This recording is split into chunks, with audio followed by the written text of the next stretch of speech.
נכנסנו לכאן עם רחפן בצילום פנים, ואנחנו ישר מזהים בכניסה חמ"ל מצלמות מאותר בתמונות של שהידים, חמושים, תמונות של מחבלים.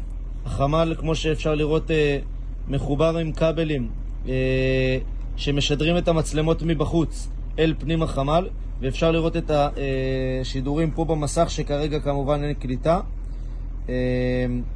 זה חמ"ל המצלמות.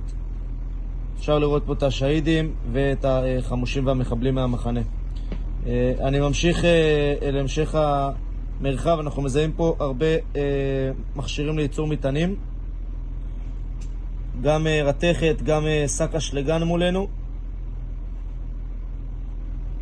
רתכת בצבע כחול כמו שאתם רואים, ובכניסה לחדר פנימי אנחנו מיד מזהים כחלק מהמסגד